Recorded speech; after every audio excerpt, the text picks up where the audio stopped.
Just for a second, close your eyes and picture this. You're 24 years old. You've just landed what you think is your first real job. Mm-hmm. You put on your best professional outfit, grab your bag, you walk into the building ready to change lives. You're just brimming with idealism. Totally. And before you even get your coat off, before you even say good morning, someone looks you dead in the eye and says, "Shut the fuck up." And just to be clear, that wasn't like an insult aimed at someone else. No, that was the greeting. That was the welcome wagon. Wow. And then seconds later, you hear someone else screaming, "I am so fucking sick of this place." And you have this sinking feeling in your stomach like, right. Oh, wait, I'm the teacher. I'm supposed to be in charge here. It paints a pretty vivid picture of the first day of school, doesn't it? It really does. It sets the stakes immediately. So, welcome back to the deep dive. Today, we are unpacking a really intense, candid, and honestly fascinating memoir-style account. It's from a young, completely untrained teacher navigating a high-poverty high school in South Central LA in the early 2000s. And I'm glad you hit that word untrained, because that is so key to this whole story. It's everything. But what I love about this source is that it's not just a bunch of war stories. It's not just, look how scary this school is. It's actually a really sharp look at power dynamics. That's what hooked me too. It's about what happens when you take a middle-class person with these, middle-class norms. Like waiting your turn. Exactly. Polite conversation, all that. And you just drop them into a space where those norms have completely, utterly dissolved. Or maybe not dissolved, but replaced by a completely different set of survival rules. And the narrator, they use this one metaphor over and over again. In the trenches. Exactly. They describe teaching not as, mentorship or guidance, but as being in the trenches. Which is a phrase we hear all the time, right? Usually from someone complaining about a spreadsheet. But here, the source makes it feel literal. The sensory overload, the adrenaline, that constant feeling of being under siege. And that metaphor, it forces a really uncomfortable question. If you're a soldier in a trench, you have to have an enemy. You have to have an enemy. You can't be in a war without one. And this is where the text gets so brutally honest. Because, ideally, if you ask a teacher who the enemy is, they give you the no answer. The enemy is ignorance. The enemy is poverty. Right. Systemic inequality. All the things you say in the job interview. The things you tell yourself so you can sleep at night. But the narrator just comes out and says it.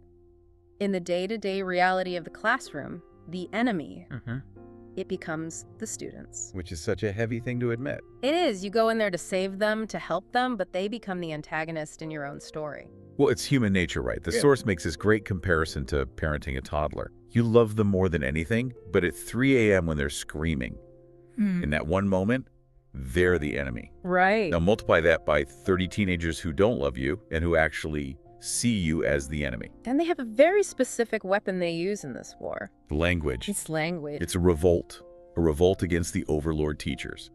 They can't control the building, but they can sure as hell control the sonic environment. The source calls it a conversation soup of profanity. It's not just an occasional curse word, it's constant. The narrator lists these words, skank, hoe, bag, hood rat, just floating in the air like background noise. But it's not just noise, is it? There's this dark creativity to it. Oh, we have to talk about the Cambodian muskrat incident. I know I shouldn't have laughed, but I did. It's the perfect example of the absurdity. You've got two students, Joseph and Craig, arguing. And out of nowhere, Joseph just yells, "Go to hell, you Cambodian muskrat!"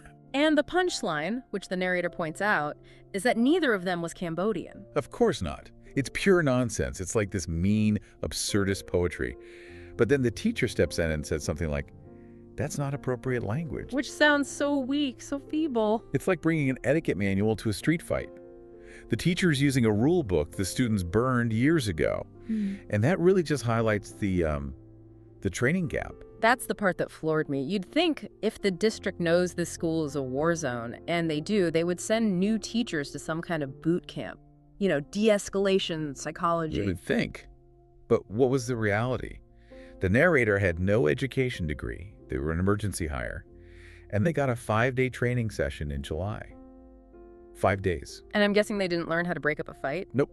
They learned how to fill out Scantron sheets. Yeah. How to take roll. And to be fair, one very strict rule about discipline. Which was? Do not touch. That was the golden rule. The absolute non-negotiable commandment. You cannot touch a student, not a hug, not a pat on the shoulder, and absolutely not to physically remove them from your classroom. Okay, so let's game this out. You're 24, you're alone, 30 teenagers. A student stands up, gets in your face, maybe threatens you, and you literally cannot touch them. You have no leverage. That is the central conflict. The narrator calls it the illusion of control.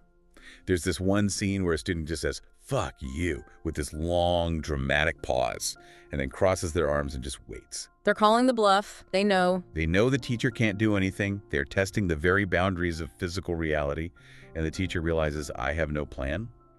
What's the end game? You have one card to play. The referral slip. The dreaded pink slip, which the source calls a Band-Aid rule. It's an empty gesture. Because let's think about the logistics of what the book calls the hallway economy. I love that term, the hallway economy. There's a whole ecosystem out there. A whole world. You write the slip.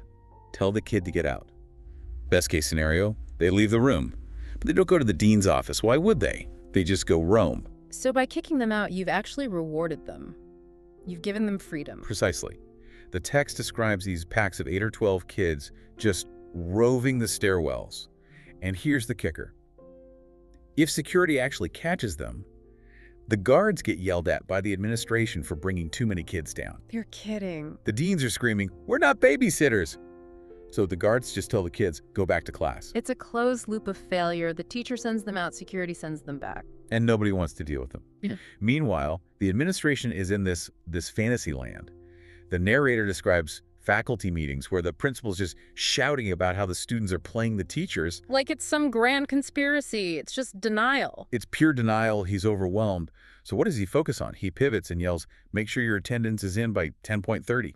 Prioritize the data over the disaster. It's easier to control the paperwork. It is. There's this one anecdote where a student challenges the teacher with, "Make me." The teacher calls security, the student leaves, shreds the referral slip like confetti, and then the teacher tries to call home. And this part was just heartbreaking because that's your last resort, right? Call the parents. But the numbers are disconnected.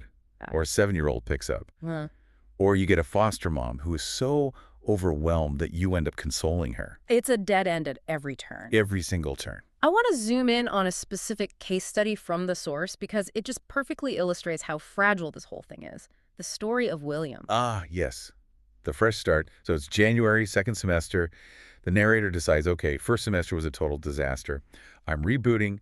I'm going to be different. I'm going to be, quote, good-humored, exacting, encouraging. The optimism, you can feel it, just trying to psych themselves up. And then in walks William, described as 6 feet of attitude. And what happens next is just a masterclass in how language can destroy a relationship in like 30 seconds. It's incredible. The teacher tries to be upbeat. Let's get out a sheet of paper. And William says, I hope we're not going to do something boring. Standard teenage stuff. He's just testing the waters. But the teacher tries to be clever, tries to be witty. They say, sometimes people say something is boring because they don't get the subtleties of it. Oof, that word. Subtleties. It just hangs in the air. To the teacher, it's just a vocabulary word, an intellectual nudge. But to William, what does he hear? He hears an insult. He immediately asks, are you calling me stupid? Because if you don't get the subtleties, you're not smart enough to see the hidden meaning. You're missing the point. Exactly. It reinforces the hierarchy. It says, I know something you don't. The teacher tries to backtrack, saying, nobody said stupid, but it's too late. William just says, man, fuck this, puts his head on the desk, and he's gone. And the teacher tries to enforce the no cursing rule, don't talk to me like that, but the narrator realizes, right then, I lost him 5 minutes into the new semester, and he's gone for good. It just shows you, authority without connection is just noise. And this sets up the big internal conflict for the narrator. They see two very different models of how to survive this. This is my favorite part. The tale of two teachers. We get Super Mario and Mr. P. And we meet them in a crisis. A huge fight breaks out in the hallway. A big guy is choking a girl. We're talking real violence. The quote is, I'm gonna kill you, motherfucker. So the narrator is frozen, but these two male teachers run in, and their approaches are just night and day. Let's start with Super Mario. Super Mario is the authoritarian. He runs in barking orders. Break it up. I'm calling the police. He physically shoves the boy.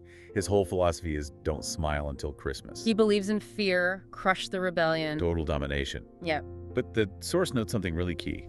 The students fear him, but they don't respect him. And more importantly, his view of them. After the fight, he says, "Those kids are not our kids. They belong in prison." He's written them off completely. It's us versus them. Now contrast that with Mr. P. Mr. P is the empathetic realist. He gets to the fight, and he's not yelling threats. He's pleading. He puts his hands on them, breaking that golden no-touching rule, by the way. And he says, "You're going to get in trouble. You don't want to do this." The source says he sounded mournful, sad for them. And afterwards, when Super Mario was ranting, Mr. P says something that just stuck with me. He says, "They were our kids, though, until they got in trouble." It's such a profound shift in perspective. Mr. P sees the child inside the behavior, and the source explains that he crossed the border illegally as a kid. He shares that vulnerable story with his students. He makes himself human. So they respect him because they see him. It's not just fear of the badge. Right. And the narrator's stuck between these two, and they realize, "I'm afraid." But it's not physical fear, even though, and this is wild, a student named Destiny once tried to set the teacher on fire. Which is mentioned so casually. Destiny tried to set me on fire, but anyway. Right. But the narrator says the real fear wasn't the fire. It was the fear of becoming Super Mario. The fear of becoming someone who looks at a student and sees a criminal.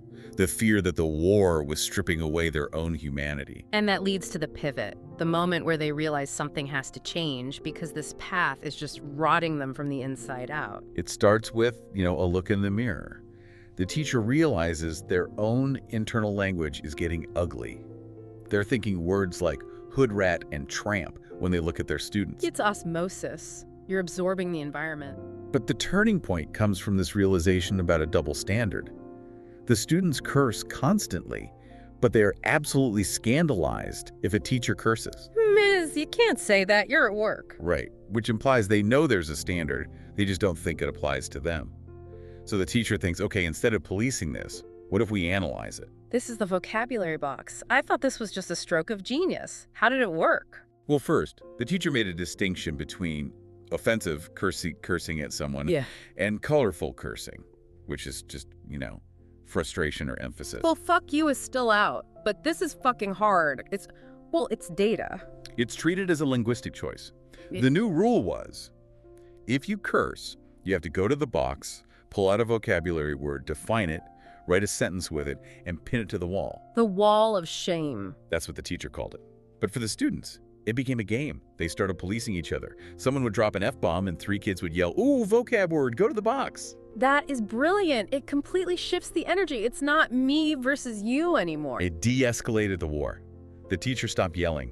Instead, if a student cursed, the teacher would just raise an eyebrow. Yeah. And the student would groan, grab a dictionary, and do the work. It turned a power struggle into a community ritual. And there was a sign on the wall that summed it all up. Excessive profanity indicates a profound lack of vocabulary. That is such a sick English teacher burn. I love it so much. It is. But think about what it does. It reframes the whole issue. It's not, you are a bad person for saying this. It's, you are being lazy with your language.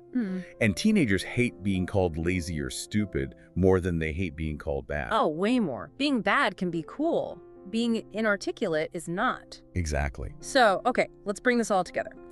We start in a war zone, a teacher totally overwhelmed thinking of students as the enemy, and we end with vocabulary words on a wall. Now, we have to be clear, this isn't a Hollywood ending.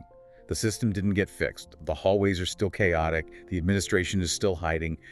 But the teacher found what the source calls a functional pocket inside all that dysfunction. And that seems to be the key takeaway. You can't fix the whole system. You can't fix the bureaucracy, but you can change the dynamic in your own 30 by 30-foot room. You can stop being the overlord.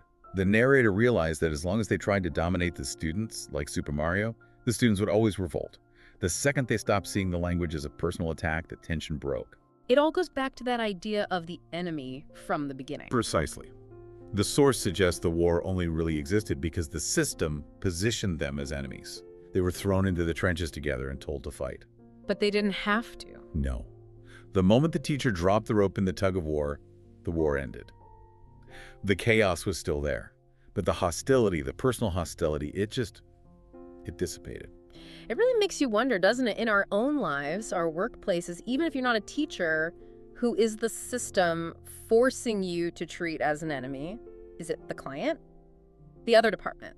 the customer service rep. And what would happen if you just dropped the rope? Yeah. What if you stopped seeing their behavior as a personal attack and started seeing it as just data? Sometimes the only way to win the war is to stop showing up for the battle. That's a powerful thought to end on. That is a lot to chew on. Hopefully this deep dive gave you a new perspective on what's really happening behind those classroom doors, and maybe a mirror for your own power struggles, wherever they might be. And maybe a little more patience for the teachers and the students who are navigating that chaos every single day. Absolutely. Thanks for listening to The Deep Dive. We'll see you next time.